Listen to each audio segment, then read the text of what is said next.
साथ ही आपको बता दें, संसद के मानसून सत्र के दौरान रणनीति तय करने के लिए इंडिया गठबंधन के शीर्ष नेताओं की आज एक अहम बैठक हुई है। इस बीच विपक्ष के नेताओं ने स्पीकर ओम बिरला से मुलाकात की और कल सीजेपी के प्रोटेस्ट के दौरान पुलिस के एक्शन पर चर्चा की मांग भी की।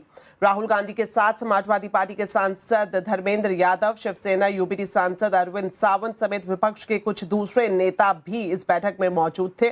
राहुल गांधी ने कहा कि उन्होंने संसद में छात्रों के मुद्दों को उठाने की मांग रखी है। साथ ही इस वक्त जो उनका आगे स्टेटमेंट आया वो ये कि स्पीकर ने उनसे कहा है कि चर्चा के लिए सरकार से इजाजत लेनी होगी। स्पीकर के पास गए हम एंड हमने कहा कि देखिए, हम स्टूडेंट इशू पे डिस्कस करना चाहते हैं और स्पीकर ने हमें कहा कि डिस्कशन के लिए उन्हें सरकार से पूछना है।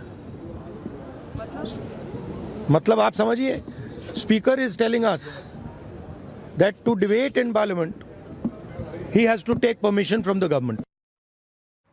साथ ही प्रियंका गांधी वाड्रा ने कहा कि सरकार को छात्रों की बात सुननी चाहिए। राहुल गांधी इस मुद्दे को पहले से ही उठा रहे हैं। अब ये मुद्दा इतना ज्वलंत इसलिए है क्योंकि देश के युवा हैं ये, और ये समझ रहे हैं कि हमारे फ्यूचर, हमारे भविष्य के लिए क्या है। हमारे माँ बाप लोन लेकर मुश्किल से हमें पढ़ाते हैं, हम लोग स्ट्रगल कर रहे हैं। वो ये कह रहे हैं ना, वो कह रहे हैं कि हम स्ट्रगल कर रहे हैं, हमारे लिए इतना मुश्किल है। आप कोचिंग सेंटर्स को देखिए, मैंने बहुत सारे देखे, और कोचिंग सेंटर्स में जाइए और कोई भी माँ बाप जानता है, मतलब किसी भी लेवल का, किसी भी सोसाइटी में आप जानते होंगे आपके बच्चे जब पढ़ते हैं तो कितना टेंशन होता है, कितना जब एग्जाम होता है कितना टेंशन होता है। एज इट इज इतनी मुश्किल परिस्थिति है। इस बीच आपको बता दें, केंद्रीय स्वास्थ्य मंत्री जेपी नड्डा ने अस्पताल में घायल छात्रों से मुलाकात की है और साथ ही साथ इस दौरान उन्होंने घायल छात्रों से हालचाल जाना। और साथ ही ये भी जानकारी मिल रही है कि सीजेपी प्रतिमंडल से मुलाकात के दौरान सरकार ने मांगों को उचित फोरम में उठाए जाने का आश्वासन छात्रों को दिया है।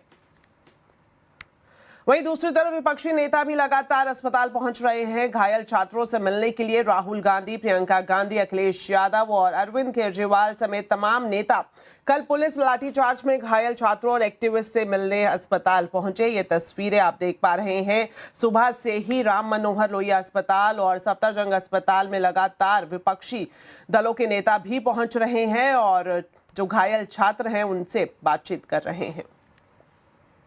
यहां पर अखिलेश यादव ने भी सरकार पर निशाना साधा है। अखिलेश ने सरकार पर सवाल उठाते हुए कहा कि बीजेपी अपने साथी पर इस्तीफे के लिए दबाव नहीं बना सकती, क्योंकि बीजेपी को डर है कि उसके दबे हुए राज खुल ना जाए।